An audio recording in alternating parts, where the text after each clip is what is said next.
buenas tardes. Muchas gracias por venir.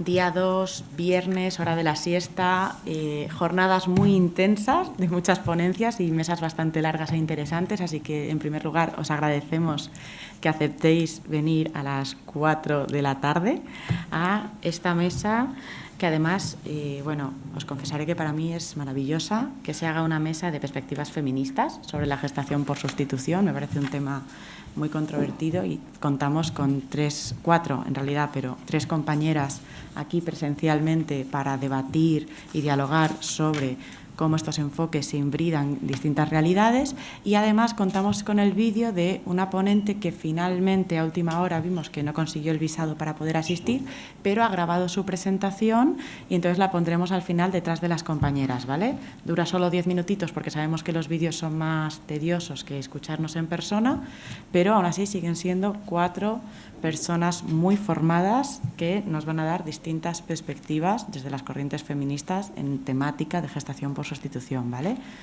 Vamos a empezar y voy a dar el paso a Lola, que está aquí a mi derecha, Lola Pérez. Lola Pérez, yo supongo que habrá mucha gente aquí que ya la conoce, porque es filósofa, es psicosexóloga, es presidenta y coordinadora de los proyectos de entidad de mujeres jóvenes de la región de Murcia, del 8 de marzo, dirige... a ver si lo digo yo bien, Eunoia, lo he dicho fatal, Eunoia Sexología, que es un servicio de asesoramiento sexológico y de educación sexual. Colabora con distintos medios como El Mundo, Yodona, La Verdad de Murcia o Ethic, entre otros. Y pues también es muy activa en redes sociales, hace mucha divulgación y está muy informada. Entonces vamos a darle paso a Lola, la primera. Bienvenida y gracias por venir. Muchas gracias. Gracias también a la organización del Congreso por todo el esfuerzo y el mimo que le ha puesto al evento, y sobre todo por dar voz a un fenómeno que ha llegado para quedarse, ¿no? Guste más, guste menos, haya mayor polarización con respecto al tema o diferentes posturas a nivel moral, es una realidad. Y ante las realidades no podemos cerrar los ojos ni dar la espalda, porque hay muchas cosas en juego. Voy a comenzar con mi presentación. Yo la verdad es que lo que voy a plantear, ¿no? Así como cuál es mi objetivo, ¿no? de mi ponencia, es un poco dar unos flecos de cómo está esta cuestión, es decir, la gestación por sustitución dentro del movimiento feminista. Claro, el movimiento feminista es un movimiento compuesto por una pluralidad de voces, ¿no? De hecho, no es que exista un feminismo, sino que pueden existir muchísimos feminismos. Y dentro de esos feminismos también hay diversas concepciones, ya no solamente sobre lo que es o no es una mujer, o cómo se debería plantear socialmente, culturalmente, lo que sería la igualdad entre los sexos, sino también en ideas, creencias sobre la maternidad, la fertilidad, sobre los problemas relacionados, ¿no? A lo mejor también con la filiación, y también algunas cuestiones más moral, ¿no? Que tienen a veces, ¿cómo decirlo? Sí, que se nutren también, ¿no? de otros movimientos sociales. De hecho, hay feministas, ¿no? que ya no solamente nos hablan de que el patriarcado oprime, sino también que lo hace junto con el capitalismo, ¿no? Y luego hay otras feministas que se centran más específicamente en lo que sería la dominación masculina. Otras feministas, que en este caso me incluyo yo, que no creo en la idea de patriarcado, ¿vale? Al menos en una sociedad democrática, ¿no? Lo cual no significa que no puedan darse abusos, que no haya violencia de género, que no haya sexismo, ¿vale? Y entonces, partiendo de esta pluralidad, vamos a ver lo que nos podemos encontrar.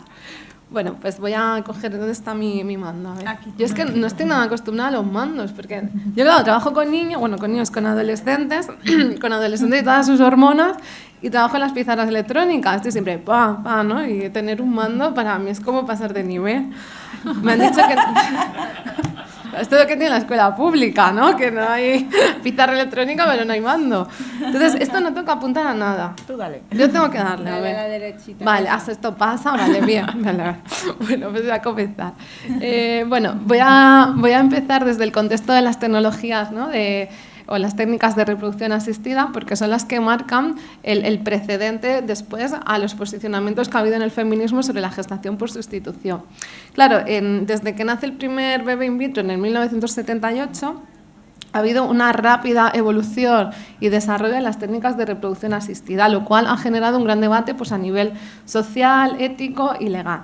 Estos avances, claro, se han sucedido a la vez que grandes transformaciones en el campo de la fertilidad, de cambios y preocupaciones en la natalidad, en una mayor participación de las mujeres en el espacio público o político, ¿no? Es decir, tenemos una gran representación de mujeres ahora mismo en partidos políticos, en los congresos, ¿no?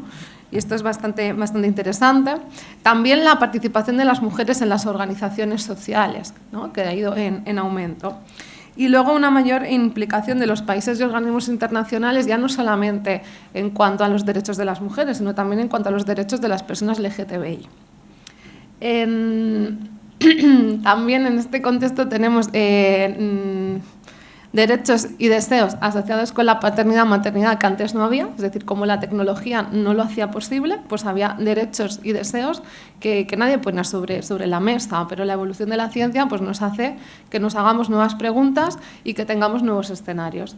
Y luego pues que estas técnicas de reproducción asistida impactan también en la construcción de las identidades personales, familiares y grupales. Es decir, existen nuevas formas de crear una familia, existen nuevas formas de definir qué es una familia y también existen nuevas formas de filiación, incluso de cómo vivimos, ¿no?, las personas, tanto la maternidad como la paternidad.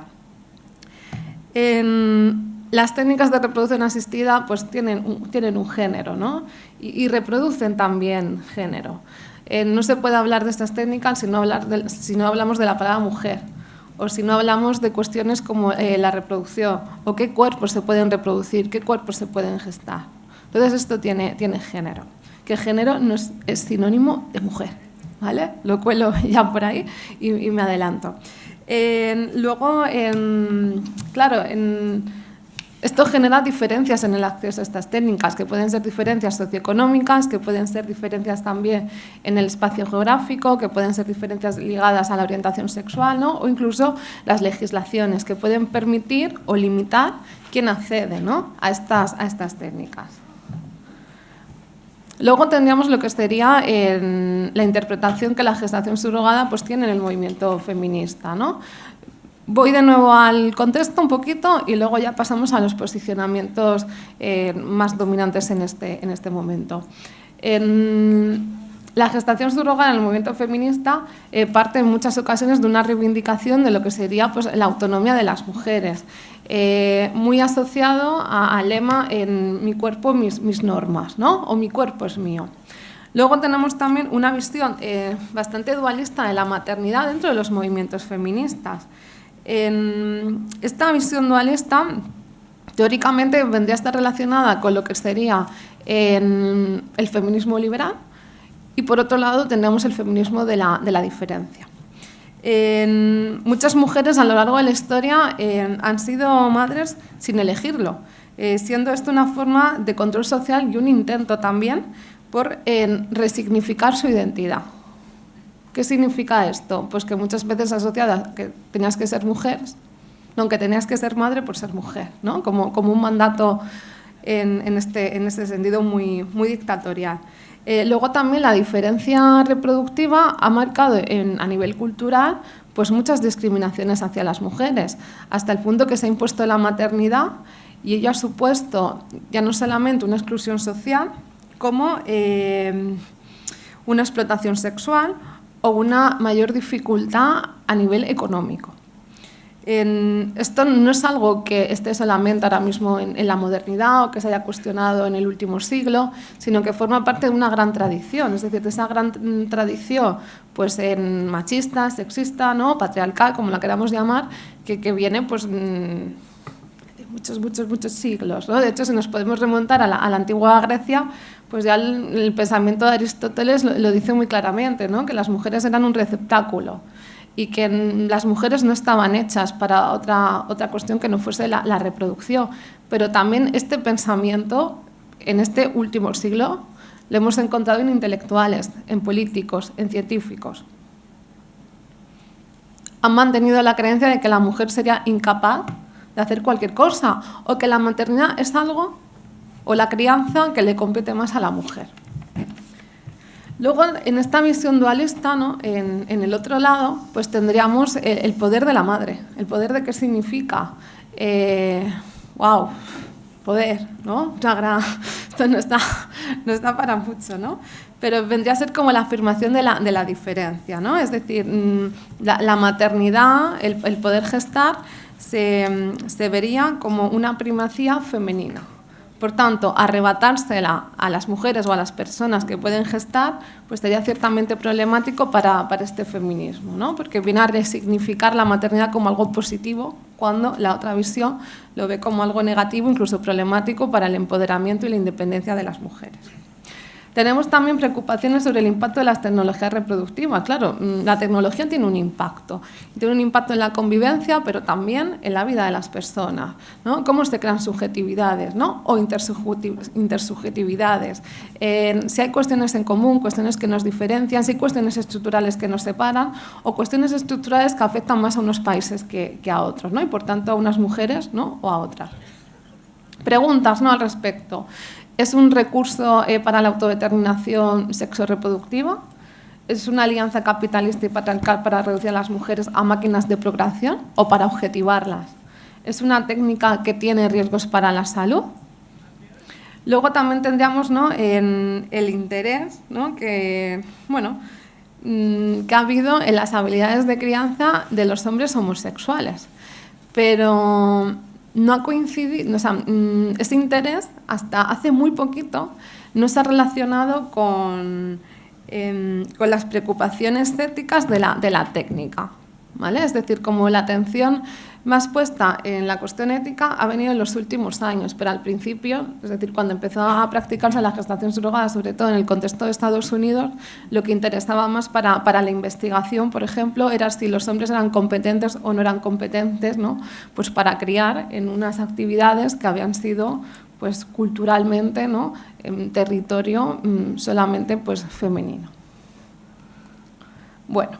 Ante el debate, porque esto es un debate, dentro del movimiento feminista esto es un debate, habrá posicionamientos muy diversos, pero es una cuestión que está totalmente pues, abierta, como también lo están otras cuestiones que pueden estar relacionadas pues, con la reproducción o no, o con la vivencia de la sexualidad, o con cuestiones más a nivel económicas, ¿no? Pues, por ejemplo, todo el tema de las cuotas, ¿no? Cuotas sí, cuotas no. Hay debates en el feminismo pues, que están totalmente pues, abiertos, ¿no? Y mi pregunta es que si es la gestación por sustitución un debate exclusivamente feminista y si es un debate solo sobre las mujeres. Porque ahora mismo son sobre todo las organizaciones feministas las que vienen impulsando el debate y el posicionamiento, ¿no? En torno a estos temas. De un tiempo a esta parte también se han ido también uniendo en asociaciones LGTBI o ya las asociaciones de familias, ¿no? Formadas por gestación por sustitución, pero ha sido sobre todo el movimiento feminista el que ha querido como posicionar de que este es un debate solo de mujeres o este es un debate no exclusivamente feminista. Y quizá no estemos ahí. Quizá es un debate que se nutre de muchas cuestiones, algunas van a ser éticas, algunas van a ser ligadas con la paternidad, la maternidad, algunas con las orientaciones sexuales, algunas también relacionadas con el modelo de negocio, ¿por qué no? Al final necesitamos intermediarios, ¿no? Necesitamos agencias o con cuestiones ¿no? más jurídicas, más legislativas. Entonces parece que cuando desde otros frentes ¿no? se intenta discutir esto, se causa una gran ofensa, porque en cierto sentido han venido a definir que el debate solamente les pertenece a ellas. Y yo creo que es una cuestión ¿no? que hay que romper. Bueno, un debate de dos posicionamientos irreconciliables. No sé, después ya me lo dirán ustedes, ¿no? Tenemos como dos posicionamientos que serían los más monolíticos, ¿no? Es difícil quizá pues salir de ahí.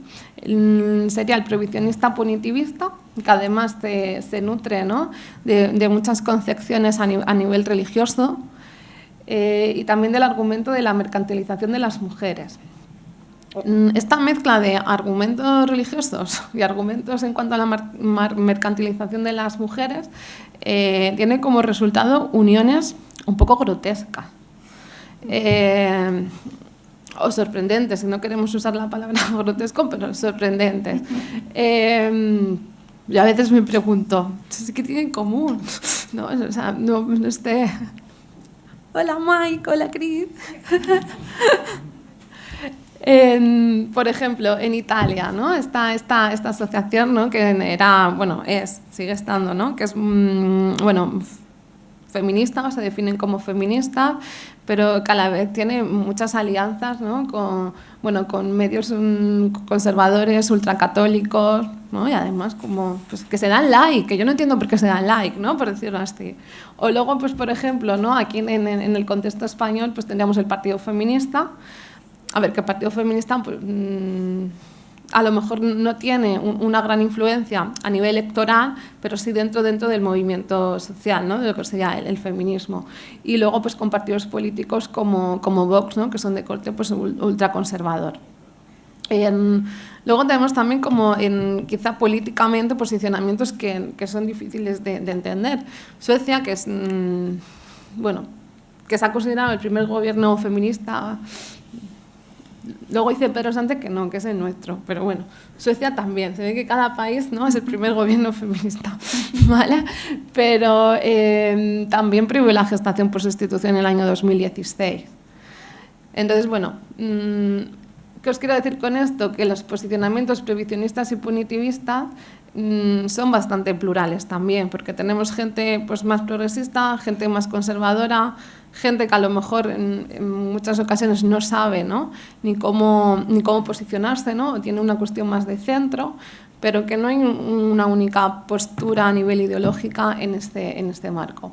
Luego, la regulacionista, pues tendríamos como tres posibilidades, ¿no? Estarían las personas que se posicionan a favor de la gestación subrogada comercial, aquellas que solamente aprobarían la altruista y luego tendríamos las que aprobarían ambas. Entonces, uno puede ser regulacionista, pero esta sí, pero esta no. ¿Vale? Luego también en las regulaciones podemos encontrar, ¿no? Las condiciones de esa regulación, ¿no? Pero ya entraríamos como más a detalle. Bueno, esto sigue pasando, estoy encantada. Al margen de la mercantilización, ¿no? Y el versus derecho a decidir, ¿no? Coexisten otros argumentos que quizás son muy interesantes para el debate.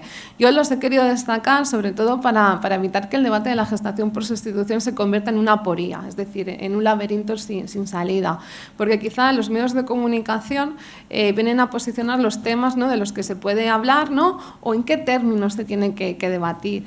Y claro, cuando posicionan, se invisibiliza pues quizá otras cuestiones que son de interés pues para salir, ¿no? de ese laberinto o también para que nos hagamos nuevas preguntas.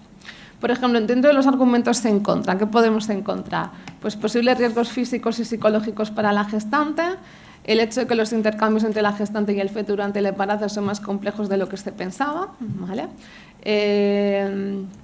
Luego, los riesgos físicos y psíquicos para el niño, para el bebé. Argumentos a favor, el deseo de la pareja del mismo sexo de formar una familia a partir, ¿no? de la propia carga genética, los obstáculos actuales para la adopción, la noción de igualdad entre parejas heterosexuales y homosexuales, el recurso frente a la subrogación en el extranjero, que no solamente es muy costoso, ¿no? sino que también pues, deja al niño en algunos países, ¿no? en un terreno de nadie o muy desprotegido. Más argumentos también para seguir orientando este debate. Si la subrogación puede socavar el estatus de la maternidad. Esto abre una nueva brecha a nivel antropológico, porque hasta ahora se había considerado que la maternidad venía definida por quien paría. Y por este principio de que la madre siempre es cierta, ¿no? Este principio romano, ¿no? Pero el padre no hay tanta certeza. Y esto pues, viene a cuestionar pues, un principio romano que forma parte pues, de muchos códigos a nivel jurídico. Luego, si la subrogación se está convirtiendo en un problema social más que médico.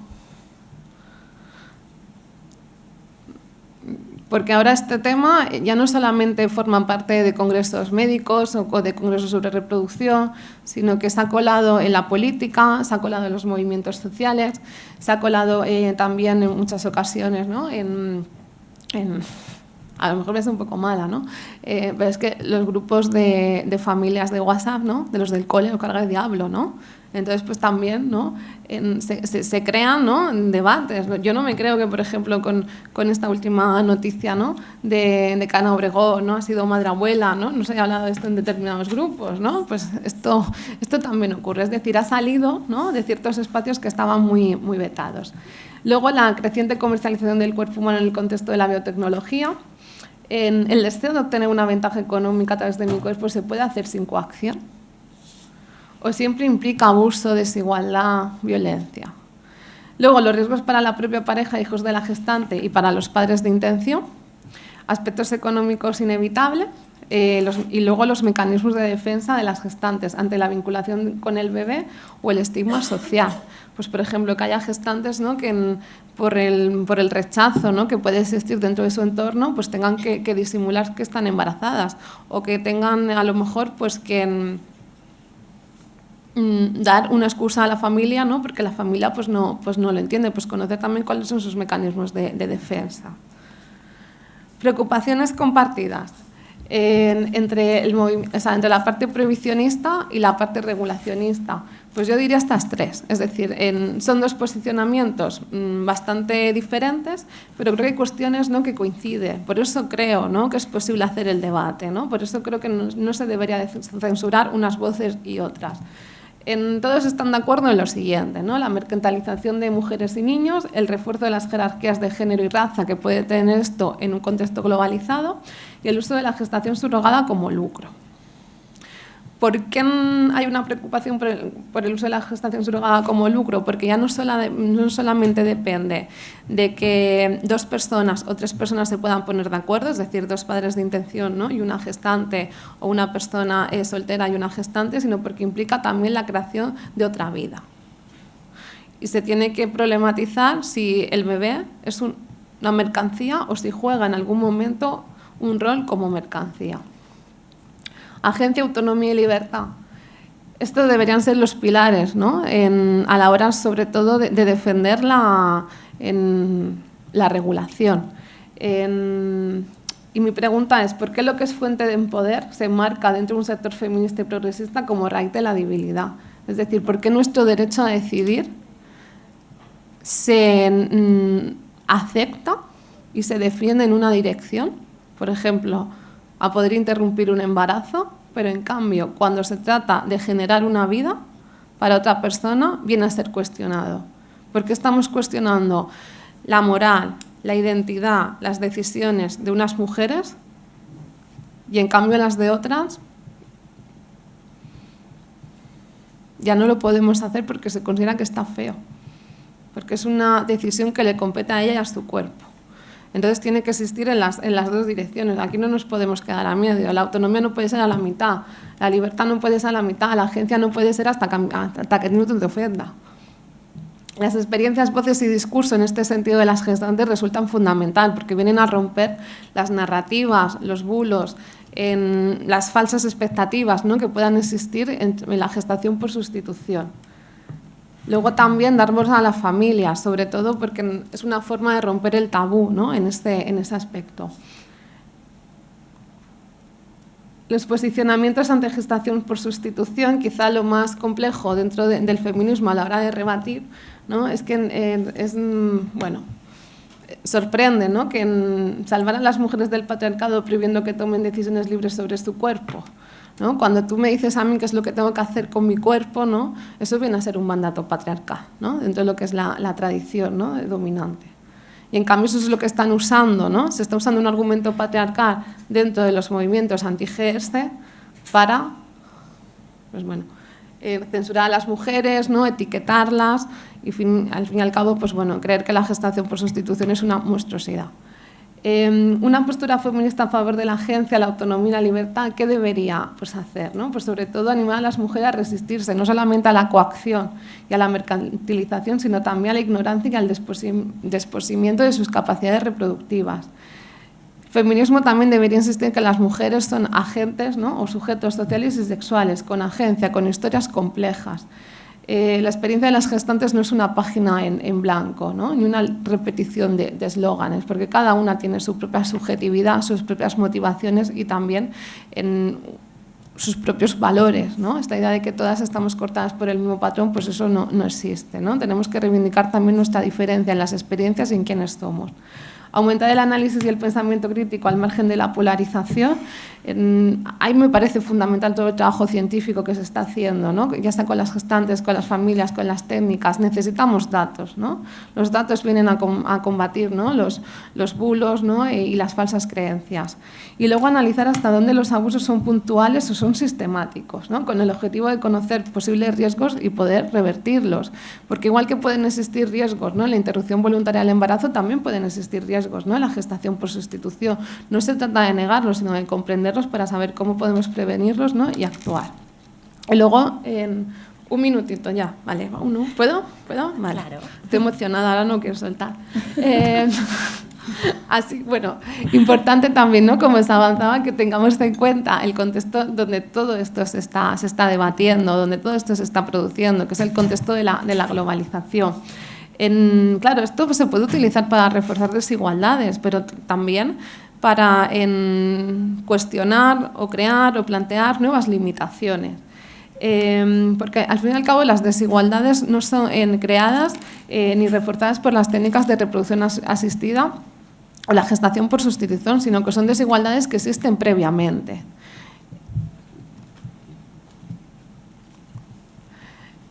Luego, también esto plantea cierta cuestión problemática, y además Sakia Sassen en este sentido ha profundizado más en ello, y es que en contextos sociales que son económicamente precarios, ¿no?, hay mujeres que tratan de sobrevivir buscando nuevos nichos reproductivos.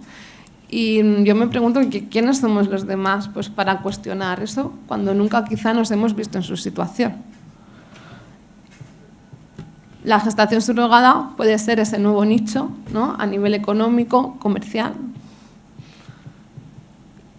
Luego, que muchas veces cuando aparece esta cuestión, quizá tenemos que tener presente que no estamos tanto ante un aspecto moral, de si me parece bien o me parece mal, sino ante una cuestión estructural. Y luego ya, para concluir, ¿no?, como un poco para, ¿no?, decir, venga, después de esta movida, ¿no?, ¿qué podemos tener claro? Bueno, tenemos una tensión brutal entre la naturaleza y la cultura, ¿no? ¿Qué debe prevalecer? Si las mujeres deberían tener derecho a pagar por interrumpir su embarazo, deberían tener también derecho a que se les pague por llevarlo a término. Porque si no, esa agencia, esa capacidad de decisión, esa autonomía, como se adelantaba antes, se queda a la mitad. Luego, el valor no instrumental de la vida humana. Esto es una cuestión verdaderamente o profundamente pues ética. El bien común y la armonía social debe estar por encima de la competitividad comercial y la deshumanización. Es decir, tenemos que tener procesos totalmente éticos y garantistas. Y luego la distinción epistemológica entre dar a luz y ser madre, pues, bueno, que defiende el feminismo, viene al fin y al cabo a reforzar la posibilidad de la gestación subrogada. Y luego, por último, el deseo de ser madre o padre prevalece sobre el deseo de gestar o no para otros. Si hablamos de deseos, ¿no?, se habla mucho de que ser padre no es un derecho. Puede ser un derecho formar una familia, pero no ser padre o madre. Pero, ¿y si existe el derecho y a la vez el deseo de poder gestar para otros, ¿no?, cuando el cuerpo es lo que a mí me pertenece? Y ya por último, las condiciones materiales, ¿no? Quizás es el otro frente, ¿no?, que tenemos que tener en cuenta en las conclusiones, ¿no? Pues poner el foco en lo estructural por encima de lo moral, porque en lo moral todo el mundo va a tener su opinión. Y otra cosa distinta son los hechos, ¿no?, cuando se producen sin coacción, cuando se producen sin abuso, cuando no hay una feminización de la pobreza. Luego, las nociones de autonomía, libertad e igualdad son las que han impulsado sobre todo las grandes legislaciones a nivel internacional. Tiene que haber, ¿no?, ese equilibrio entre derechos y deberes, pero también limitar, ¿no?, aquellas situaciones donde se pueden, pues, dar desigualdades. Y bueno, hasta aquí. Muchísimas gracias. Muchas gracias, Lola.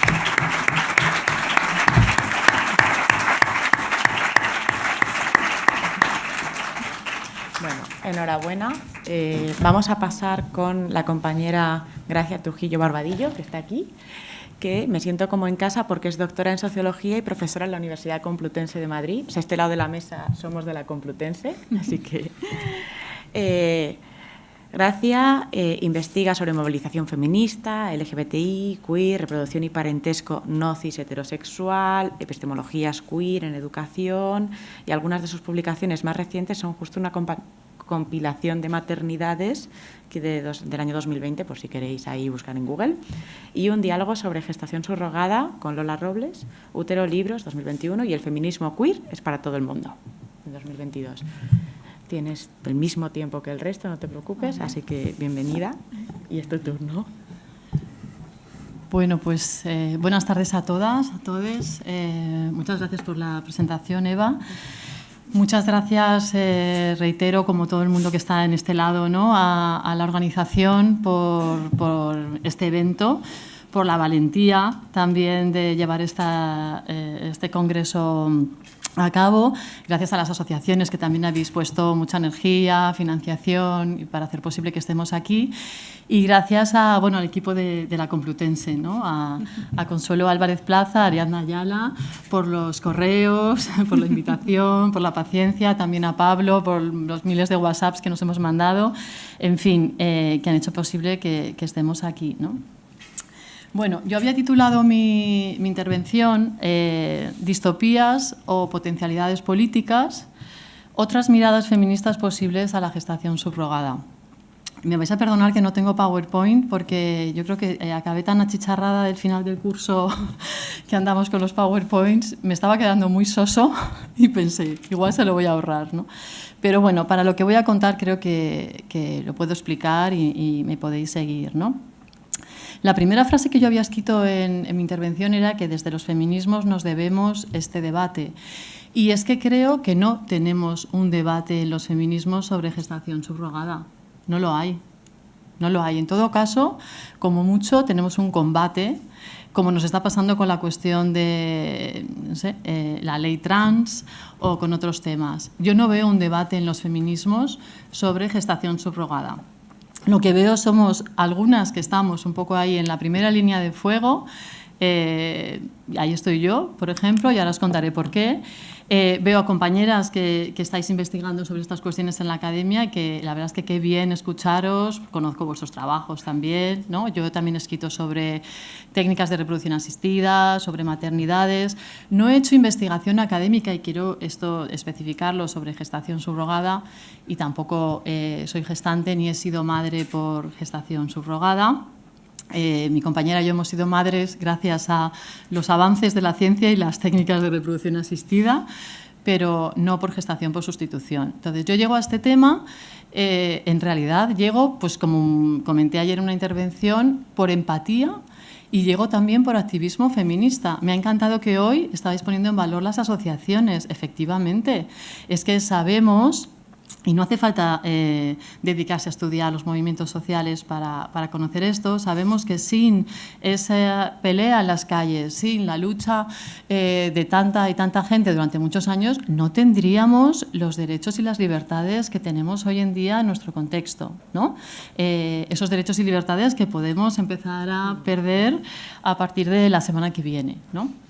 Entonces, bueno, yo llego a este tema porque, hay una cita de Judith Butler que quiero compartiros, porque me siento muy cercana a ello, y llego, como en una entrevista a Judith Butler, le preguntaban su opinión sobre este tema, y aunque reconocía no tener una opinión formada, que pensé, ¡jo, qué oportunidad! A ver, Butler, échanos una mano, ¿no?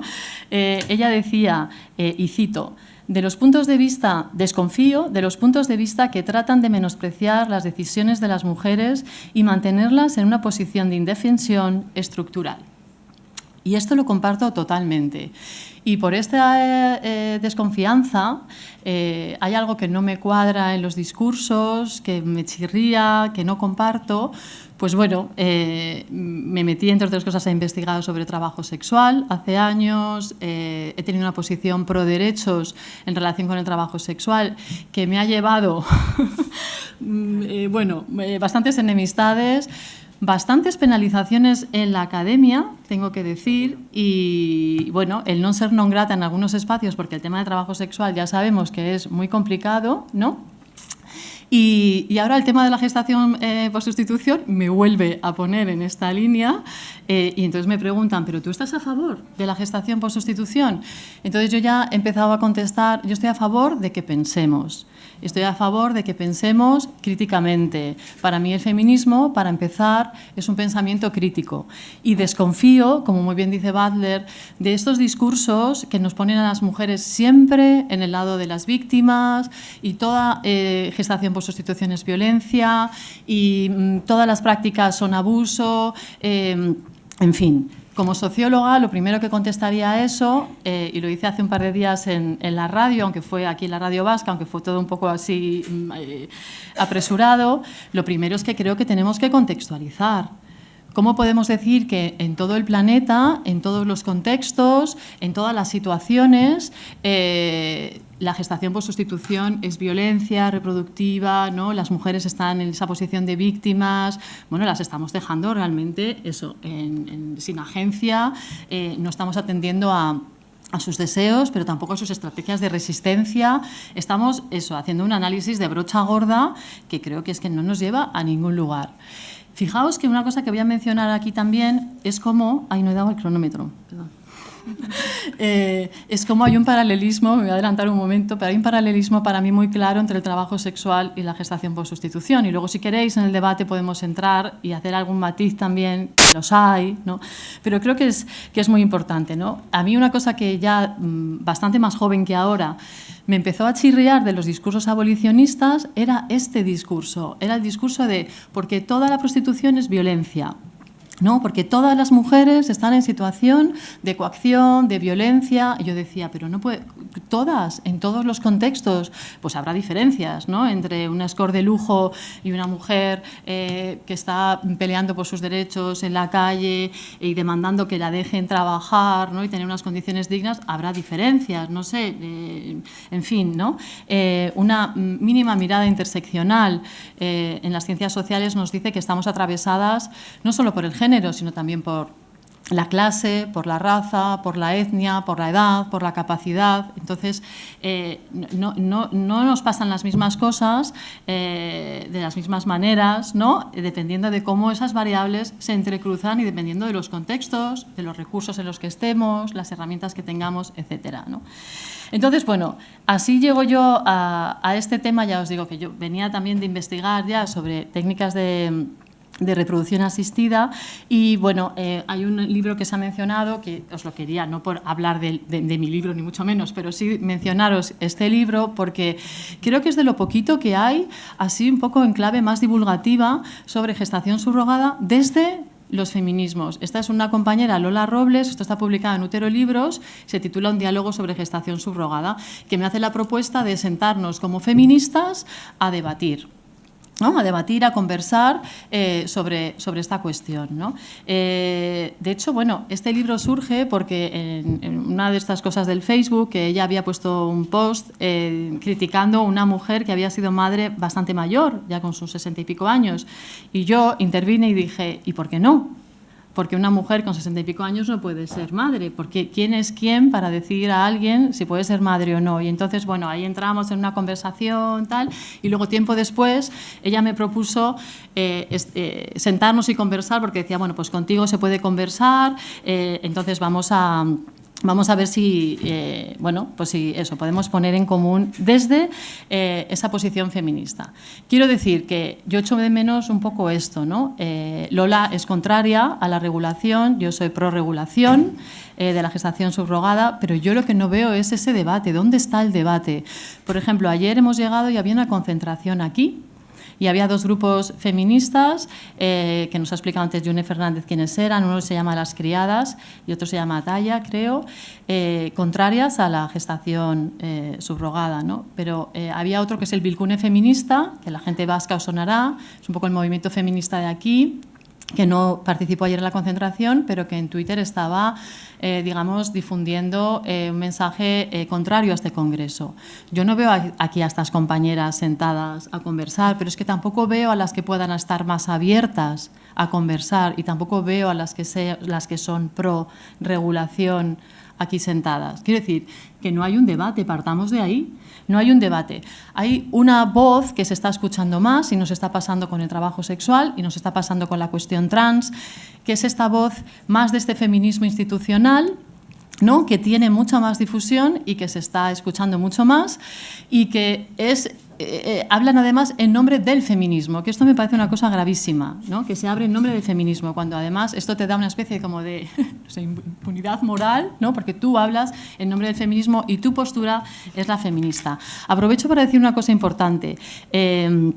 En un libro que publiqué hace poco, el feminismo queer es para todo el mundo, una cosa que yo explico y hay todo un epígrafe en el libro, es que tenemos que disputar la etiqueta de radical.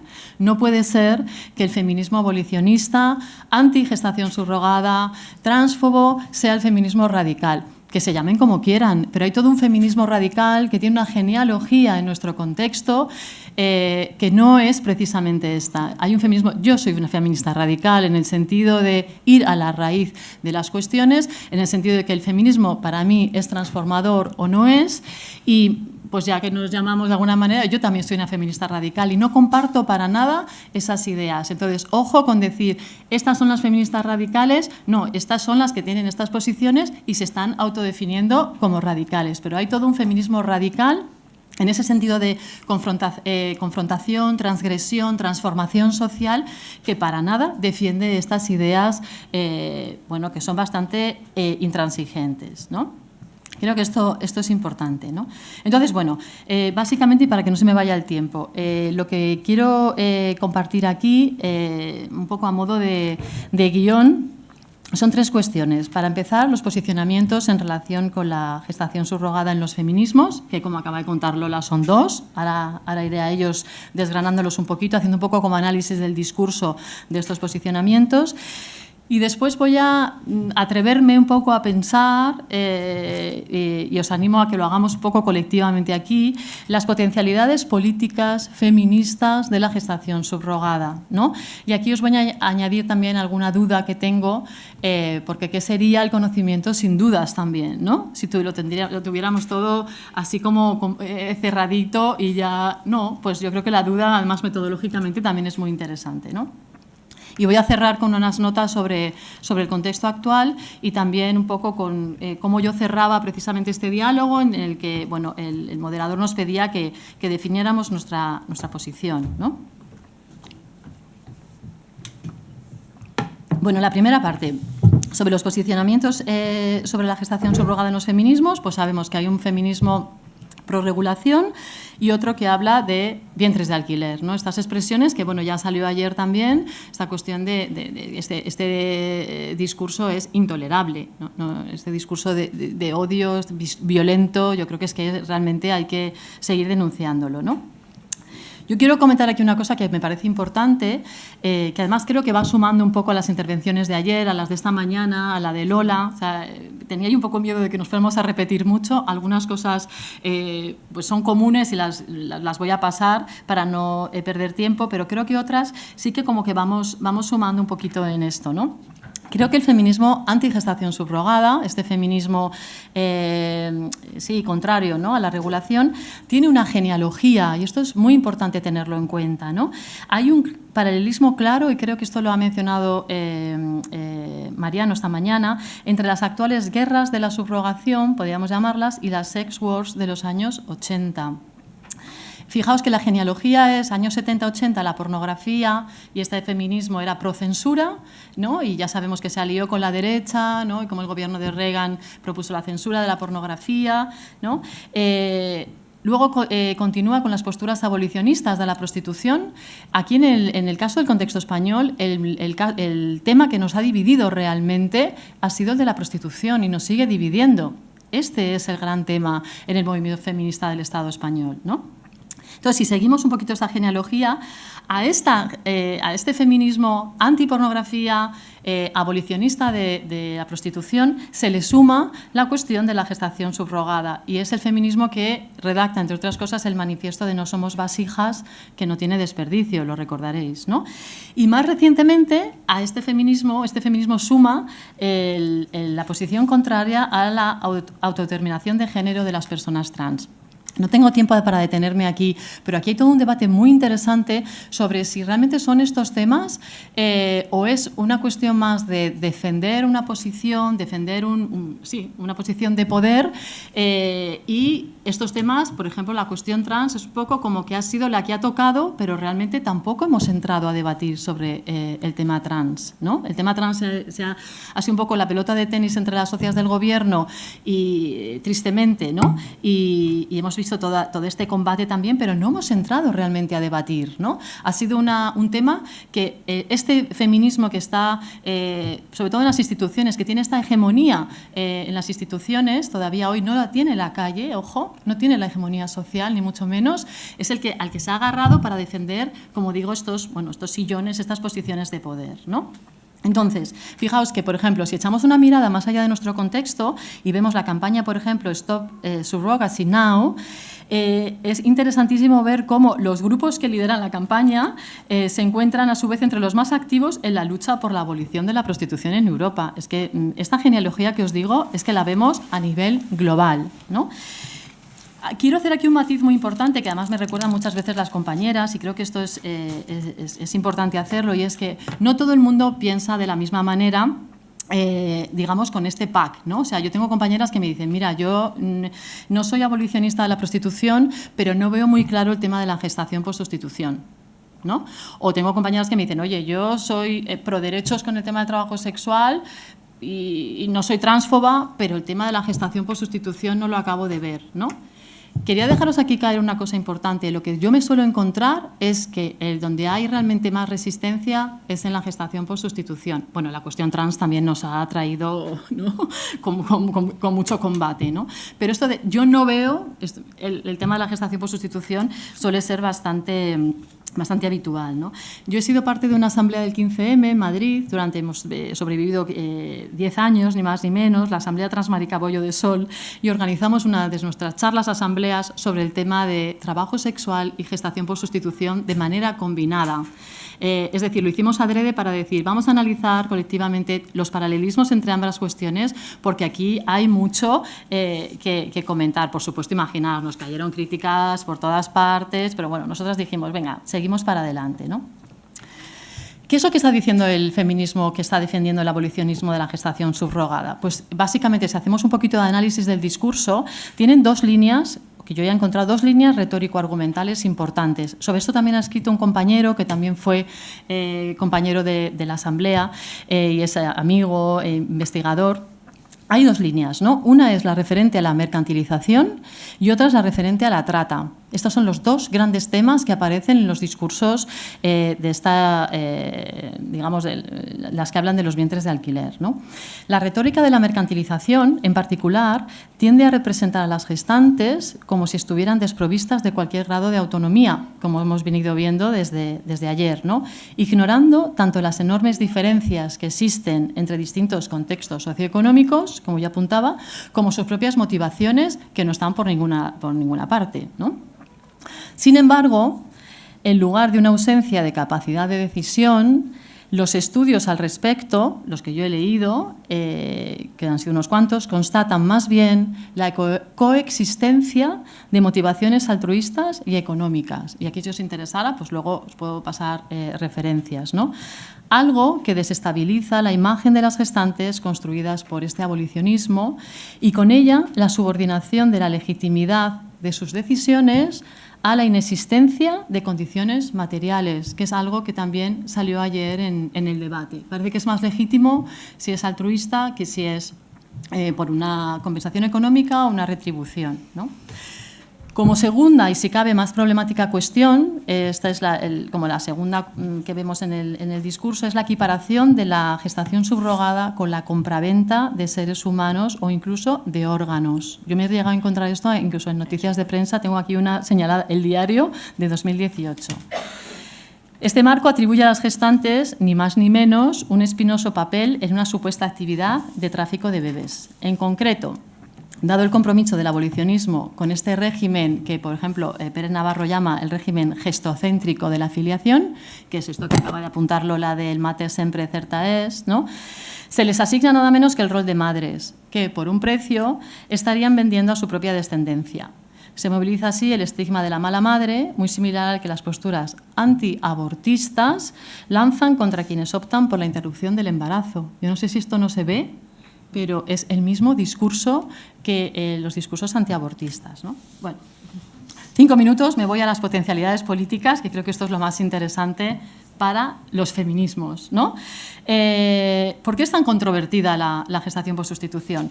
Pues porque yo creo que está poniendo en jaque un montón de cosas. Primer punto, aquí yo he identificado 3 potencialidades, seguro que hay más y las podemos pensar colectivamente, como decía. La primera ya ha salido, ¿no?, la desnaturalización de la maternidad.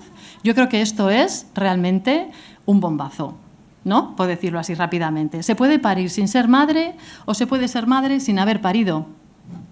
¿No? Tú puedes haber acogido, ser madre adoptiva o ser madre no gestante en una pareja de lesbianas, ¿no? Frente a la maternidad obligatoria, lo que estamos diciendo es la maternidad será deseada o no será, que creo que es uno de los eslóganes mejores de los últimos tiempos, ¿no? Una cosa que yo le planteaba a esta compañera feminista en este libro era ¿cómo puede ser que defendamos mi cuerpo es mío para algunas demandas y no para otras? Esto es una contradicción gigantesca. Mi cuerpo es mío para el tema del aborto, pero no es mío para la cuestión trans, pero tampoco es mío para la gestación por sustitución. Pero, entonces, ¿es o no es mío? ¿Y quiénes deciden cuándo es mío y cuándo no? Creo que esto es fundamental, ¿no?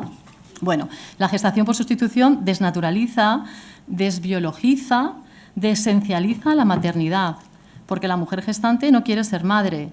Puede que siga en contacto con la criatura y que genere un vínculo o puede que no. Y esto yo creo que tiene mucha fuerza para los feminismos a la hora de abordar la maternidad desde un punto de vista no patriarcal.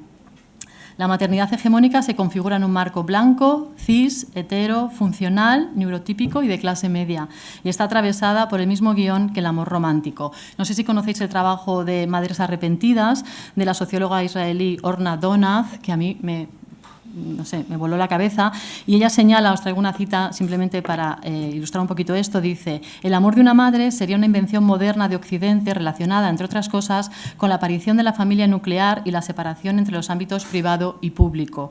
Durante el siglo XIX se produjo un cambio en la percepción social del amor maternal en los países occidentales. Así, el amor de madre se convirtió en una plataforma para la ideología. Bueno, la gestación subrogada, además de cuestionar todo esto, cuestiona también el instinto maternal, como ya ha salido, ¿no? Que, hay un trabajo de Eleonora Lamb que es muy bueno, que ella también ataca esta cuestión, y ya la habíamos leído en Elizabeth Badinter hace años, ¿no? La segunda potencialidad política es la de la transacción económica.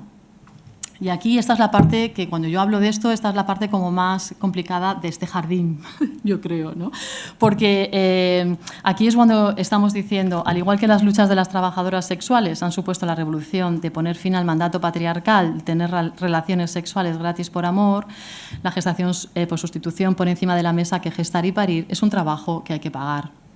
Vivimos en una sociedad capitalista y hay mujeres que empiezan a cobrar por lo que históricamente han hecho gratis, como es el caso de tantos y tantos trabajos feminizados relacionados con la crianza, el mantenimiento del hogar y los cuidados. El trabajo sexual y el trabajo gestante ponen en este sentido en jaque al patriarcado y pueden revertir los ejes de dominación. Esto no solo lo digo yo, lo dice, por ejemplo, Sophie Louis en un libro que es fantástico, que os súper recomiendo, que se llama Otra subrogación es posible. Leed este libro si no lo conocéis, porque realmente es maravilloso, ¿no?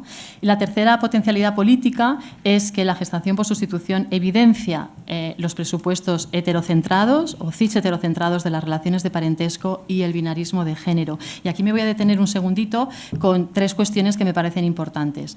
Ojo con las regulaciones de la gestación por sustitución que dejan fuera, por ejemplo, a las parejas de gays, ¿no? Que dejan fuera a los hombres o mujeres solas. El caso de Portugal, por ejemplo, lo tenemos aquí al lado, ¿no? Hay que tener esto presente, ¿no?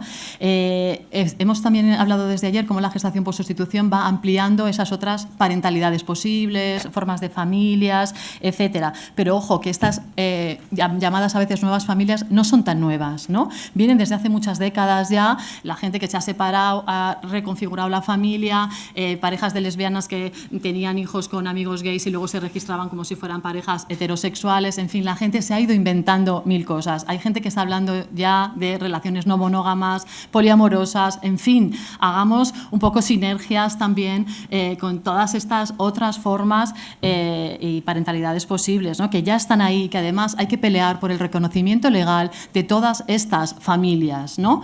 Familias a tres, familias de dos papás y una subrogada, peleemos juntos y juntas por todas estas familias, ¿no? Y luego hay una cosa interesante también que es el tema de la infertilidad. Un minuto. El tema de la infertilidad. Fijaos cómo toda esta mirada y este marco heterocentrado está súper presente, ¿no? A nosotras, por ejemplo, nos pasó en la clínica que yo me pasaba tachando la cuestión de la infertilidad todo el rato. Y era, no habíamos acudido a la clínica por una cuestión de infertilidad. Habíamos acudido a la clínica, por cierto, no pudimos ir a un hospital gracias a la señora Ana Mato y su decreto que nos dejó a las mujeres lesbianas y sin pareja varón fuera de la sanidad pública. Acudimos a una clínica privada donde nos dejamos el dinero gracias a esta señora del Partido Popular, pero a lo que iba es que yo me pasé todo el rato tachando la cuestión de la infertilidad. No estábamos allí por un tema de infertilidad, ¿no? Hay otras realidades que tenemos que atender. Y ya en el medio minuto que me queda, sí que quería dejar caer una duda, una crítica, ¿no? Cuando analizamos todas estas cuestiones desde una perspectiva feminista, porque si no lo hiciera, pues no estaría siendo honesta, ¿no? Creo que tenemos la biología muy en el centro todavía. Creo que tenemos que cuestionar mucho más esto, ¿no? Hay una parte en la que Sophie Lewis en este libro de otras subrogaciones posibles lo menciona y os he traído aquí un par de preguntas para que se queden en el aire así. Ella dice, ¿de qué modo la reproducción se puede transformar radicalmente cuando rehusamos el fetiche biológico como única posibilidad de pensar procesos de parentalidad y filiación?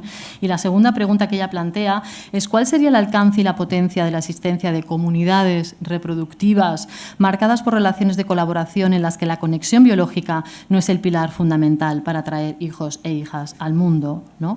Creo que la biología sigue muy en el centro de nuestras prácticas, de nuestra forma de ver la reproducción, las familias, ¿no? Y creo que esto tenemos que cuestionárnoslo, ¿no? Es verdad que ayer salían en las historias de vida, por supuesto, y no estoy aquí para cuestionar ninguna, ni muchísimo menos, toda la batalla, ¿no? por constituir una familia, la batalla muchas veces que pasa por la adopción, que no se consigue, o sea que, pero en fin, que cuestionémonos un poco esto, ¿no? Y me gustaría terminar también con una idea de Pérez Navarro cuando dice que, y voy a citarle, frente al abolicionismo de la gestación subrogada, el punto de partida para las políticas feministas no puede ser otro que la ampliación de los derechos reproductivos de las mujeres o personas con capacidad gestante. Pensemos que también los hombres trans pueden gestar, ¿no? Esto lo añado yo. Los derechos reproductivos de padres y madres de intención no serían sino la consecuencia, en este sentido, del reconocimiento moral, político, institucional del derecho a gestar para terceras personas. Quiero decir con esto que, bueno, qué maravilla este congreso que pone a las mujeres y a las gestantes en el centro, porque efectivamente yo comparto con él que esta es una clave, ¿no? Y que los derechos, por supuesto, de las criaturas y las familias son muy importantes, pero que vendrían de la mano de otorgarles más derechos y esa regulación esperada a las gestantes. Muchas gracias.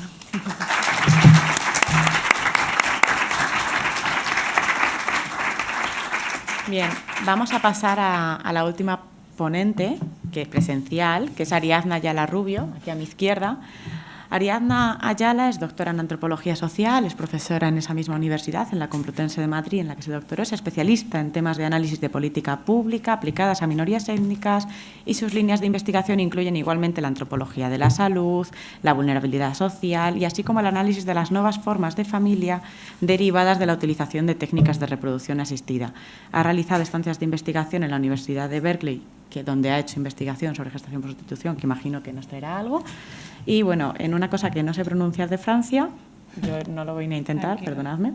Y actualmente es profesora contratada doctora en ese departamento. Además, para este congreso es nuestra coordinadora del comité científico del congreso y lleva 2 años coordinando unos seminarios de bioeconomías reproductivas que se hacen en la Universidad Complutense junto con Consuelo Álvarez Plaza, así que si alguien está interesado, pues las hacemos desde Red Libre de forma abierta, por si así dejo el tip, por si a alguien le interesa informarse de todas estas variedades. Pues nada, Ariadna, te doy tu tiempo. Muchas gracias, Eva. Bueno, primero que todo, decir que la verdad es que estoy súper contenta de estar aquí. La verdad que para mí hoy es una fiesta, ¿no? Una fiesta en la que podemos encontrarnos diferentes personas para hablar de algo de lo que no solemos hablar.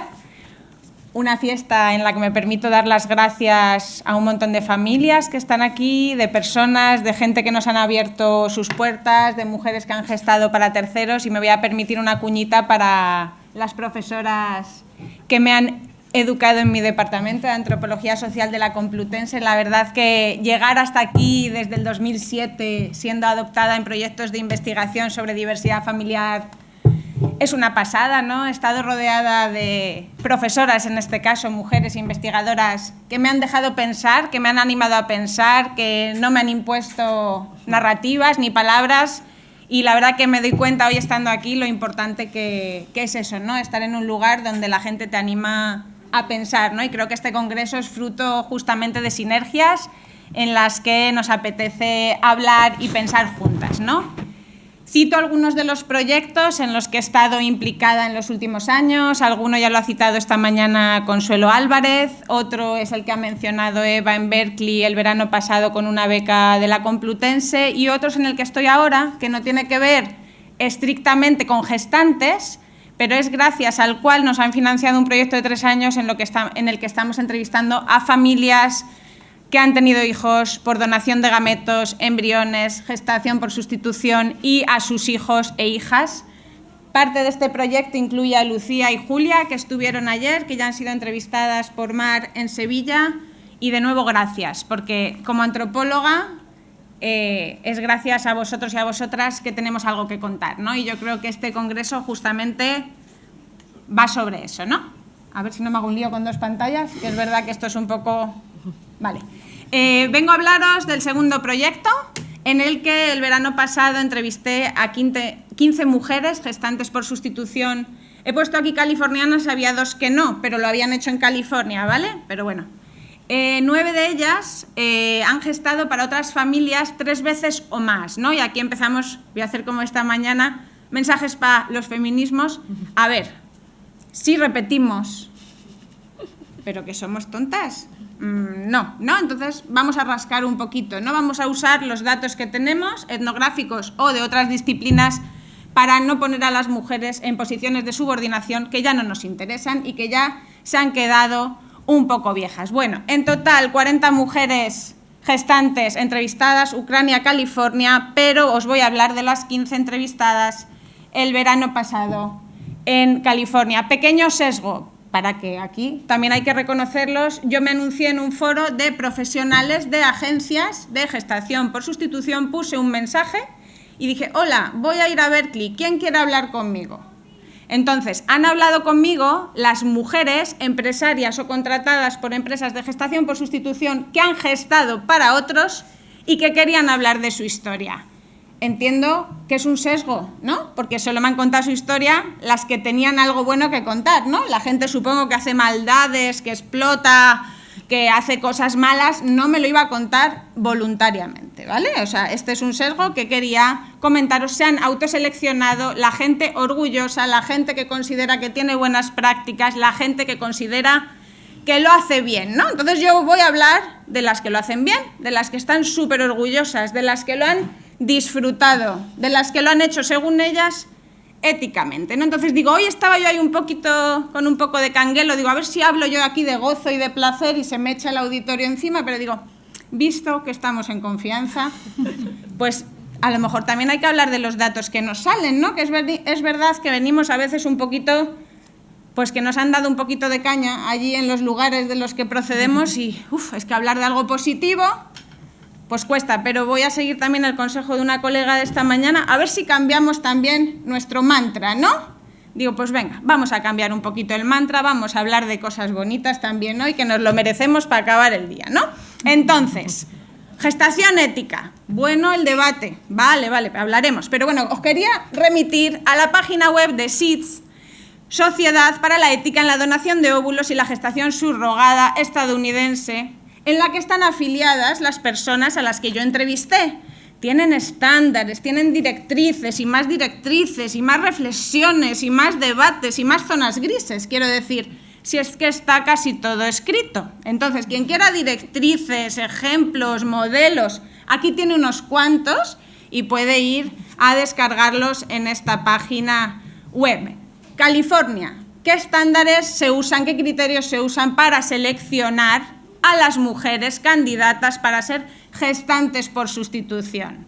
Son los de la Sociedad Estadounidense de Medicina Reproductiva, los que adhieren la mayoría de las empresas y profesionales y gestantes, todo concentrado en las mismas personas a las que yo he entrevistado, pero tenemos un rango de edad entre 21 y 42, ser fértil y sana con sus consecuentes millones de exámenes, salud física y mental, también evaluación psicológica, enfermedades de transmisión sexual, más pruebas, comprobaciones de antecedentes penales, visita a la casa, conversaciones con los compañeros, compañeras, maridos, hijos, hijas. O sea, no nos extrañe que en entrevistas, ¿vale?, a estas 15 personas, ¿vale?, o sea, muestra pequeña, concreta, que ahora traeré sus nombres, apellidos y profesiones, previas a la gestación por sustitución, nos digan que es muy difícil ser gestante por sustitución. ¿Qué pasa?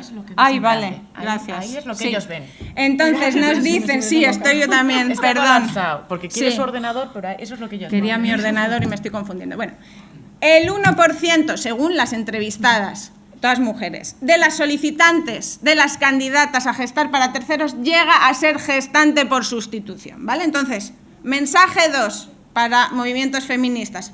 A ver, con tantos exámenes es muy difícil que se nos cuele mucha gente, ¿no? 1%, que nos habrán podido mentir, venga, el 10%, ¿vale? Pero quiero decir, nos podemos ir relajando, que hay, de momento, en ciertos lugares, como es California, suficientes criterios para prevenir que lo hagamos en contra de nuestra voluntad, forzadas, explotadas. Y aparte hay un check-in, hay una evaluación de las nóminas, ¿vale? De las nóminas del hogar. ¿Usted necesita esto para comer?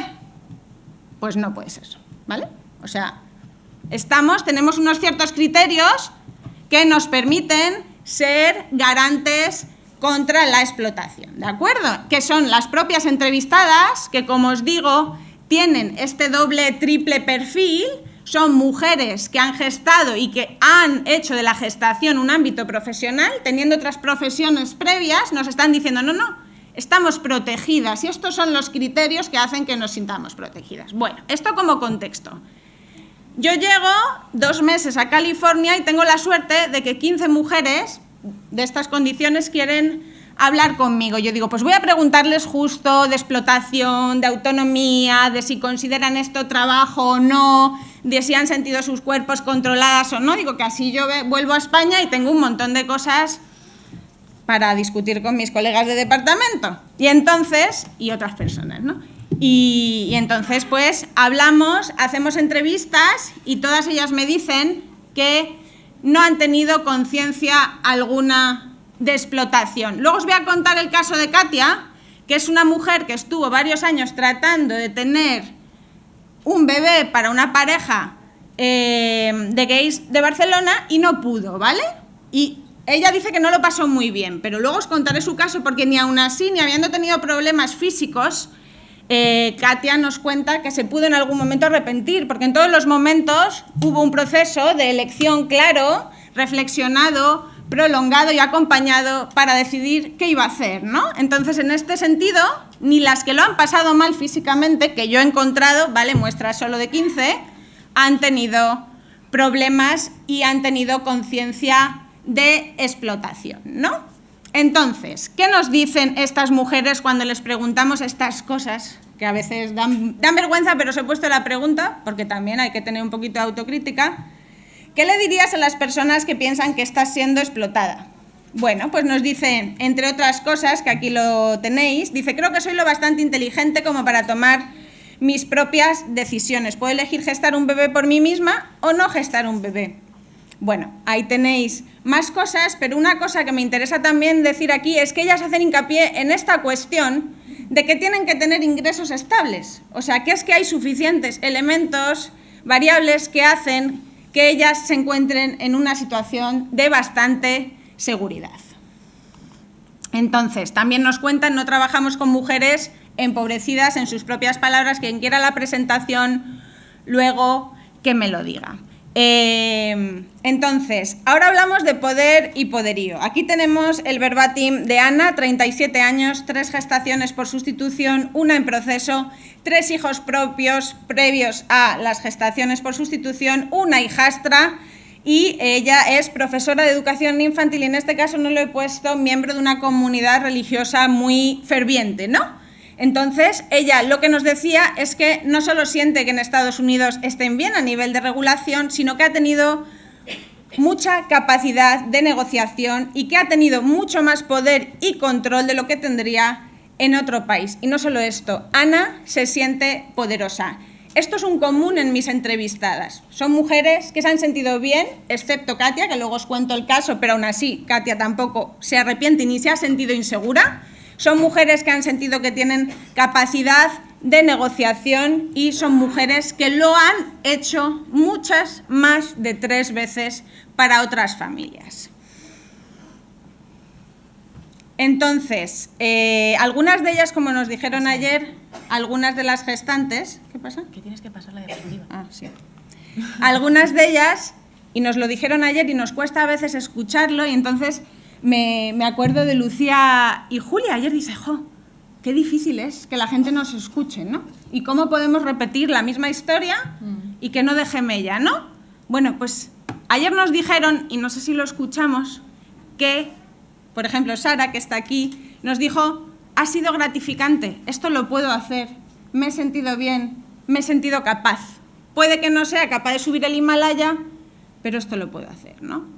Y no solo lo puedo hacer, sino que lo he hecho 5 veces o X veces porque me ha gustado, porque me ha gratificado, porque me he sentido orgullosa. No sé si lo escuchasteis ayer, yo lo repito hoy a ver si deja, tú vas pasando algo de mella, ¿no? Entonces, para algunas de ellas es gratificante y es gratificante en varios planos. En la vertiente emocional genera orgullo, disfruto, validación positiva, autorreconocimiento, genera nuevas relaciones validadas por ellas. Yo no voy a hablar de vínculos como he hablado con Consuelo, pero en mis entrevistas es una realidad que 8, 10 años después siguen en contacto con los padres de intención. Algunas se van de vacaciones todos los años con ellos, otras no, pues depende, la diversidad humana es lo que tiene, pero todas siguen en contacto con las familias, con los padres de intención. En la vertiente económica les ha permitido empezar estudios, ahorrar fondos para los estudios de los chavales, estudiar derecho, montar una peluquería, etcétera, etcétera. Y en la vertiente educativa, sus hijos e hijas les dicen, jo, sois alucinantes. Nos puede sonar pastel, Rosita, pero ellas me han contado, sí, suena Rosita, pero ellas lo dicen, o sea, mis hijas me dicen el día de mañana quiero ser como tú, y esto a ellas las enorgullece. Puede que aquí es que nos da reparo, ¿no? Pero yo me he encontrado con estas situaciones, ¿no? Entonces, conclusión, mi muestra no se ha sentido explotada, mi muestra ha hecho de la gestación por sustitución una posibilidad laboral, ¿de acuerdo? Entonces, esto es una obviedad, pero hoy he puesto aquí la bandera que estaba poniendo imágenes que a mí me ayudan a pensar, digo, jo, también queda un poco fuerte que yo tenga que venir aquí, jo, son guays, ¿no? Estas mujeres son estupendas, están empoderadas, son lideresas, pero es que estas mujeres se venden, se cuentan, se narran, se viven en positivo, ¿no? Entonces tenemos, mensaje X para los feminismos, tenemos mujeres que están felices. Entonces, ¿cómo vamos a denostarlas? ¿Cómo vamos a construirlas desde posiciones de vulnerabilidad estructural, como han mencionado las compañeras? ¿Cómo no vamos a creerlas cuando una y otra vez hay experiencias que son positivas, ¿no? Entonces, ellas tienen apetencias, ellas se consideran fuertes, ellas tienen ciclos reproductivos bastante cerrados antes de meterse en estos viajes reproductivos, ellas tuvieron hijos muy jóvenes, ellas valoran su vida familiar, les gusta ser madres, ellas no han tenido ningún problema, excepto Katia, en sus embarazos, ¿no? Entonces, venimos a Katia, ahora os cuento su caso, pero en general, y esto sale en muchísimos estudios sobre gestación por sustitución y nos lo tendremos que debatir, ¿no?, en diferentes ámbitos, no consideran la gestación por sustitución como un trabajo, ¿no? Otra cosa es que desde las ciencias sociales, desde la economía política, desde otros ámbitos, quisiéramos o veríamos beneficios en que fuera un trabajo remunerado, ¿no? Y ahí se nos solucionarían algunos problemas y se nos complicarían otras cosas, ¿no? Pero en general las mujeres a las que yo he entrevistado trabajan de esto para agencias, pero cuando hablan de sus primeras gestaciones, ellas no reconocen que esto sea un trabajo. Tanto es así que uno se plantea cuestiones, pero tenemos textos como los de Rudrapa, Smietana y Weiss que nos hablan de los marcos morales y culturales en los que se construyen nuestras propias narrativas. A ver, si todos y todas las aquí presentes hablamos de este tema y decimos, bueno, no todos y todas, pero decimos, ay, estaría muy bien que fuera altruista. Y si luego vemos las empresas y las clínicas y decimos, mujeres, queremos mujeres altruistas. Y si luego vemos cómo les hacen las preguntas para seleccionarlas, y es que ustedes tienen que ser altruistas. A ver, la que llegue allí y nos diga que lo va a hacer por dinero, no es muy lista, ¿no? Y ya hemos dicho que estas mujeres son listas. Entonces, ellas son altruistas. Son altruistas porque los marcos morales en los que construyen sus narrativas se lo imponen, y son altruistas porque, a ver, ¿quién dedica 9 meses a acoger algo sin ser un poquito altruista? Entonces, ahí tendremos que hilar más fino, ¿no? Voy a contaros el caso de Katia, 35 años, 2 hijos, cuando la entrevisté, contratada por agencia de gestación por sustitución, arqueóloga, y tuvo 5 o 6 pérdidas hasta que se acabaron los embriones que estaban en la clínica de la pareja gay catalana. Y la pareja le dijo, oye, mira, nuestro ginecólogo nos ha recomendado que cambiemos de gestante, lo sentimos un montón, llevamos 2 años juntos, pero vamos a hacer nuevos embriones y, bueno, vamos a probar con otra mujer. Fue para todos muy difícil y después de esto Katia tuvo una depresión y cuando se quedó embarazada de su segundo hijo no pudo vincularse a su bebé, tardó varios meses. Se la acompañó. Cuando yo la entrevisté, su hijo ya tenía varios años. Yo le pregunté, bueno, ¿y ahora qué haces? ¿Cómo has acabado después de esa experiencia? Dado que nunca lograste tener un bebé sano para una pareja contratada por una agencia de gestación por sustitución californiana. Y me dijo, pues mira, es que la propia agencia para la que no pude tener el bebé me llamó y me dijeron, oye, ¿quieres trabajar para nosotros haciendo la preselección de mujeres? Nos interesa que cuentes tu caso para que las mujeres se den cuenta de que hay riesgos, de que no siempre se puede, ¿no? Y entonces ese es el trabajo de Katia, con el que está muy contenta, y ella me contaba, me aseguro de que todas las mujeres se lo piensen bien, ¿no? Entonces, para Katia, aún así, esto fue una buena experiencia y nos lo describe, dice... Me gustaba hablar con la gente sobre el embarazo, me gustaba hacerme amiga de otras mujeres que se convertían en gestantes subrogadas. Lo mostraba en mis redes sociales, así que para mí era más como un hobby, ¿no? En el caso de Dana, solo 5 minutos, esto pasa muy rápido, nos dice lo mismo y cuando ellas hablan, cuando les preguntamos por el trabajo, nos dicen, no, es que yo no soy empleada, al trabajo voy por obligación, tengo que trabajar para comer.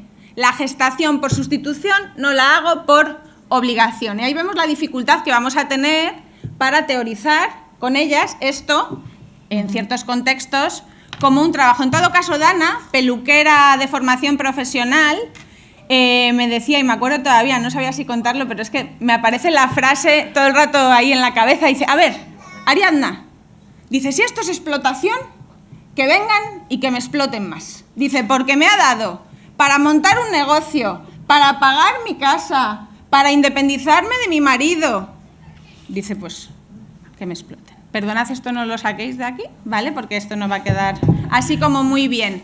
Pero en todo caso, cuando estas mujeres hablan de altruismo, estamos hablando de mujeres que comienzan cobrando 45.000 dólares. Primer embarazo.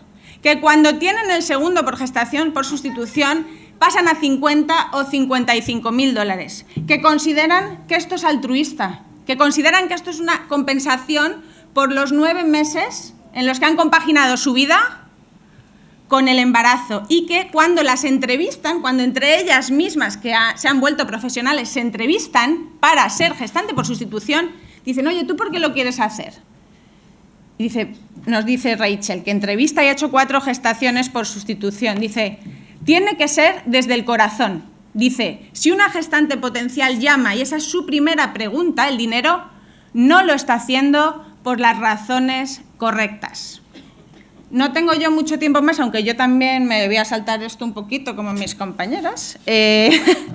Entonces, os animo a leer este texto de Marcos Morales a quien le interese, para que no tenga yo que meterme más en ello. Quería daros hacer una reflexión que es curiosa, o al menos a mí me lo parece, cuando en estos marcos de sentido que os estoy dando, ellas hablan de, quiero decir, las que contratan hablan de gestantes profesionales, son las gestantes que han tenido un problema con los padres, madres de intención y que miran el contrato, ¿vale? Son las gestantes que hablan más del dinero, son las gestantes que dicen, yo soy una profesional de esto. Estas son la minoría y estas son las que en este grupo se dice que han tenido que poner límites, que se han sentido, en cierto sentido, un pelinín controladas. Es decir, madre de intención que está muy agobiada, gestante que está lejos, que tiene náuseas, gestante que se va a urgencias, madre de intención española que le dice,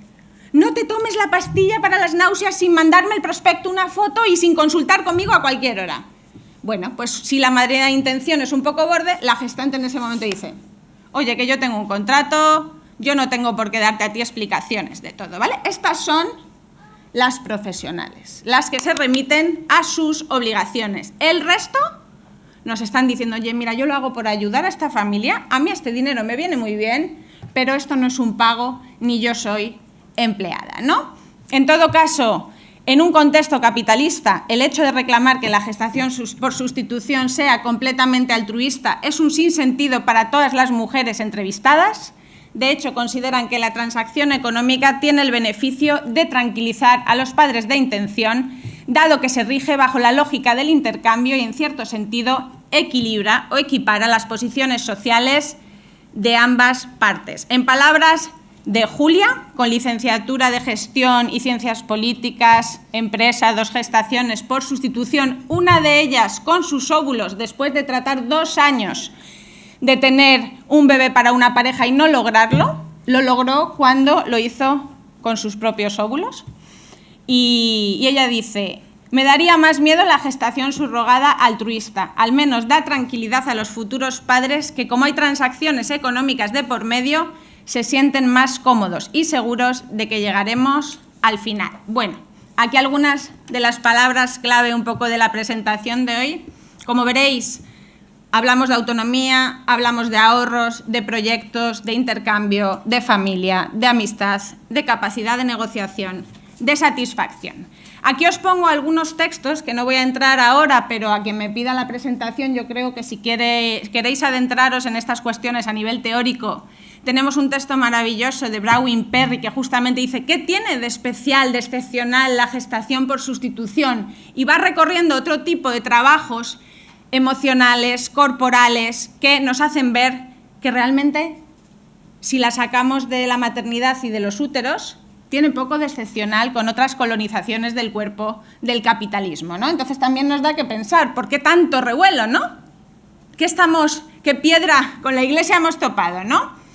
Luego tenemos un texto maravilloso de autoras que solo hablan francés, pero que vinieron hace poco Marlene Joan, a los seminarios de bioeconomías reproductivas, en el que vemos cómo la gestación por sustitución aúna el empleo lucrativo y las prácticas de gestación, ¿no? Entonces implica trabajo, implica emociones, implica relaciones, implican mujeres, capitalizando su experiencia, su cuerpo y todo este trabajo de gestación y relacional. Y luego tenemos muchos textos del norte, del sur, que hablan de cómo la gestación por sustitución implica mujeres que saben tomar decisiones hasta en contextos muy difíciles, que como dijeron varios compañeros y compañeras, creo que esta mañana, no son las más pobres de las pobres. Esto se ve en muchos análisis etnográficos.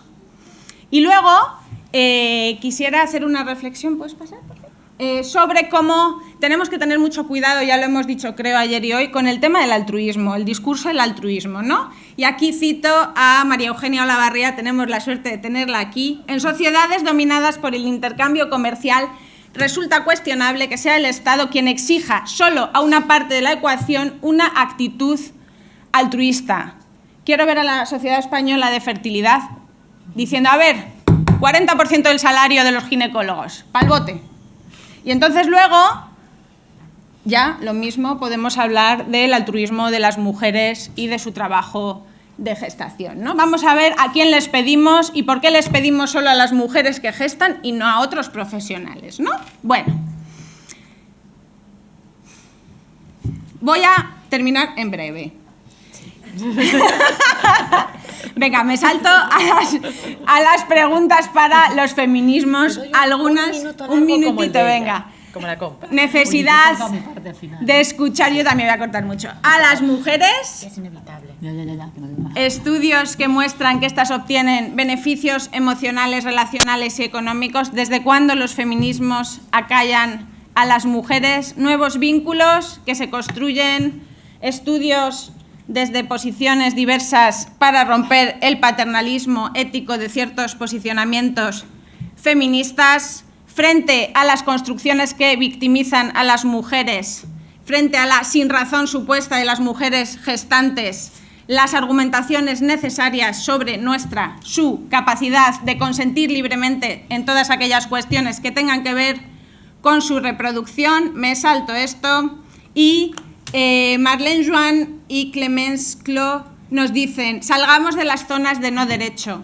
En la medida en que no regulamos, pues tenemos problemas. ¿Qué necesitamos? Intervenciones políticas que la regulen, que la saquen de los discursos victimizantes, de la hegemonía del discurso del altruismo, elementos jurídicos sólidos y hablar, escuchar a estas mujeres. Hay datos de sobra, por favor, consulten, políticos, políticas, movimientos, consulten lo que hay, porque es que es abrumador. Y cierro con Verónica Bowers, que me deja citar su nombre, que tiene 2 vídeos muy chulos en YouTube y sobre su experiencia, su viaje, contratada por Northwest Surrogacy Center. Y bueno, aquí lo dejo. Muchísimas gracias, disculpadme por el tiempo. Muchísimas gracias.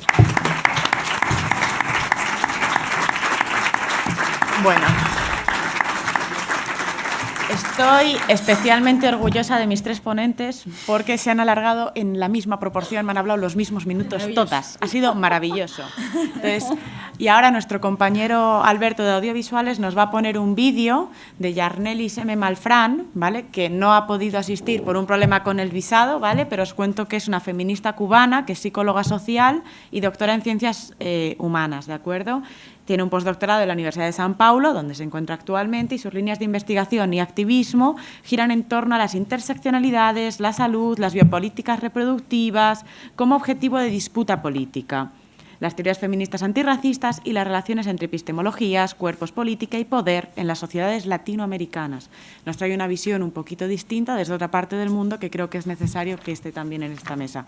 Dura solo 10 minutos y luego hacemos las rondas de preguntas, ¿vale? ¿Sí puede? Sí se puede. Alberto.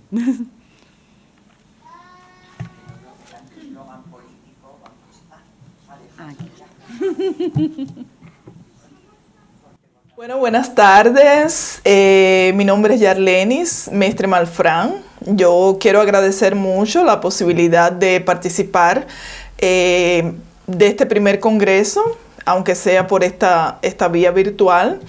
Y dentro de este primer Congreso Internacional de Mujeres y Gestación por Sustitución, mi presentación se ubica en la mesa 3, que aborda las perspectivas feministas sobre la gestación por sustitución. Yo pensé en una presentación titulada Gestación por sustitución, explotación o democracia reproductiva, algunas consideraciones feministas. Entonces, a partir de este título, yo me he propuesto traer a colación algunos argumentos feministas que puedan de alguna forma confrontar todos esos debates sociales que vienen creando un pánico moral en torno a la gestación por sustitución. Es importante decir que cuando hablamos de un pánico moral nos referimos al momento en que una condición o un grupo de personas son definidos como una amenaza para los valores de la sociedad. En el caso de la gestación por sustitución, el pánico moral se organiza alrededor de ideas como es una venta de bebés, es explotación de los cuerpos de las mujeres. El pánico moral se organiza alrededor de esas dos ideas, fundamentalmente. Por su parte, cuando hablamos de gestación por sustitución, nos estamos refiriendo a una práctica en la que un embrión fecundado con material genético de los padres de intención o no, es implantado en el útero de una mujer ajena a ese proyecto parental, o que por lo menos no tiene un protagonismo dentro de ese proyecto parental. Por lo tanto, a través de esta práctica se da una separación entre parentalidad y gestación. Es decir, que la práctica permite eso, así como otras técnicas de reproducción asistida, la gestación por sustitución, nos permite ampliar, expandir, renovar nuestros imaginarios sobre familia, sobre parentesco, sobre maternidades, paternidades. O sea, que a través de estas prácticas y de estas, así como de otras técnicas de reproducción asistida, podemos pluralizar, podemos concebir los proyectos de parentalidad a partir de una perspectiva plural que se basa en la autonomía reproductiva y en el consentimiento informado de las partes. Sin embargo, la posibilidad de expandir estos proyectos de parentalidad se ve cuestionada por el imaginario más común, más de sentido común, que establece que la siguiente imagen de un feto fluctuando en el líquido amniótico y conectado por el cordón umbilical a la barriga de la gestante la posiciona inevitablemente en el lugar de madre. Esta imagen es una imagen que la antropóloga feminista Marilyn Strater discute en su libro After Nature. Entonces, esa imagen del feto fluctuando en el líquido amniótico y conectado por el cordón umbilical a la barriga de la gestante hace que a partir de ese vínculo biológico que implica cargar al bebé por 9 meses en la barriga, la gestante sea vista en ese lugar de madre. Sin embargo, como discute esa propia antropóloga feminista Marilyn Strater, esa imagen es bastante precaria y bastante insuficiente para abarcar todo lo que puede ser la parentalidad. Si tenemos en cuenta, por ejemplo, que madres y padres que adoptan no tienen ese tipo de vínculo biológico con sus hijos y sin embargo son también madres y padres. Entonces parece que dentro de este pánico moral reproductivo, la obsesión por la biología se torna una pieza clave. Sin embargo, si vamos al contexto de los padres de intención, vamos a notar que existen también en ese contexto de esos proyectos de parentalidad, existen también vínculos biológicos que son absolutamente relevantes para el ejercicio de la parentalidad, que tiene que ver con cuidar al bebé que acaba de nacer.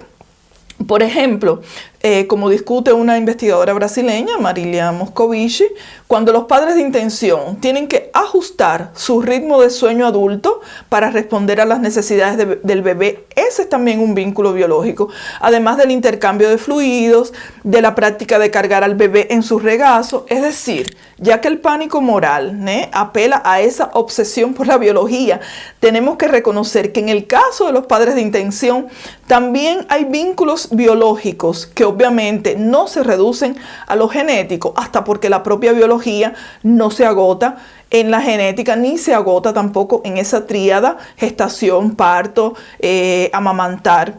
Por tanto, también si vamos a optar por la biología como el argumento más fuerte. También en el contexto de la parentalidad de los padres de intención, existen también vínculos biológicos, conexiones biológicas que son relevantes para mantener al bebé con vida, ¿no? Por tanto, ese apelo a la biología como una forma de deslegitimar el ejercicio de parentalidad de esos padres de intención es un argumento bastante precario, así como usar la biología para asociar la condición de gestante a la condición de madre es precario si tenemos en cuenta, como decía, las personas que adoptan y que no son objeto de ese pánico moral.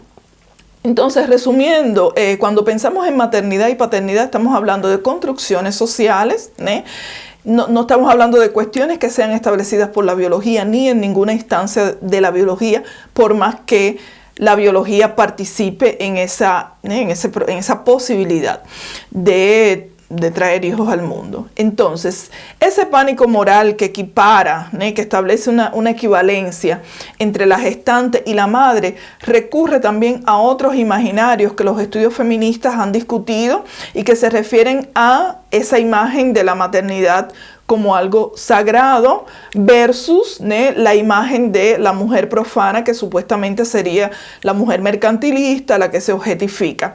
Entonces, esas imágenes que traen esos dos polos, que colocan esos dos polos, son formas de control de las mujeres y de su autonomía, y que cuando esa imagen de la mujer profana versus la mujer sagrada, cuando esas imágenes son recontextualizadas, en el caso de la gestación por sustitución, ellas tienen como objetivo estigmatizar esa remuneración financiera de las gestantes, reposicionando la dicotomía en el siguiente sentido: trabajo reproductivo basado en el altruismo versus un trabajo que supuestamente sería mercantilista, que tendría como base la objetificación, etc.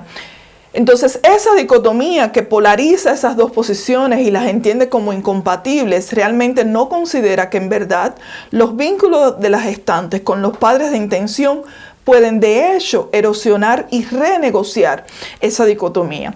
Como afirma Bruna Graciuso, una investigadora brasileña del tema, las gestantes por sustitución negocian esos dos mundos aparentemente opuestos, que son el mundo de una intimidad afectiva y el mundo de una remuneración financiera. Y esa dicotomía que intenta traer ese pánico moral, ella está en la base de las actitudes que consideran a las gestantes como absolutas víctimas que necesitan ser rescatadas, o mujeres que se encuentran en una situación de extrema vulnerabilidad financiera. Obviamente eso no quiere decir que neguemos la existencia de vulnerabilidades financieras, de posibilidades de explotación laboral que existen para cualquier trabajo que se realice en un contexto capitalista. O sea, ese riesgo no es exclusivo del trabajo de gestación por sustitución. Entonces, dentro de una perspectiva feminista, ni la consideración de las gestantes como víctimas absolutas, ni la romantización de su trabajo reproductivo nos parecen argumentos compatibles con el ejercicio de autonomía de las personas gestantes. Por el contrario, mientras más nítida sea la percepción de esta práctica como un trabajo mediado por la capacidad de gestar, más posibilidades existen de situar esa práctica en un contexto de derechos, y más posibilidades existen de considerar todas las condiciones de trabajo que pudieran disminuir esas vulnerabilidades posibles. En la medida en que esa práctica se entienda como un trabajo, entonces van a abrirse las posibilidades de tener acceso a una remuneración justa, de que el consentimiento informado sea justamente lo que regule esa relación, etcétera. Inclusive es curioso, como afirma la propia Bruna Graciuso en sus estudios, que esa estigmatización de las gestantes no se haga extensiva, por ejemplo, a los médicos especialistas en reproducción asistida, que también reciben remuneración por su trabajo. Entonces, resumiendo, para acercarme ya al final de mi exposición, los estudios feministas nos han legado un conjunto de argumentos, de ideas, de discusiones que nos permiten entender, de hecho, el derecho a gestar para otras personas como un proyecto de emancipación que recurre justamente a los procesos de autonomía reproductiva. Es necesario entonces que continuemos con este ejercicio crítico a partir de coordenadas feministas que nos posibilita continuar cuestionando las formas heredadas de parentesco, y el modo en que esas formas heredadas de parentesco son usadas como un dispositivo de control de aquellas personas que optan por formas disidentes de parentalidad, de parentesco. Muchísimas gracias y hasta aquí llega mi presentación.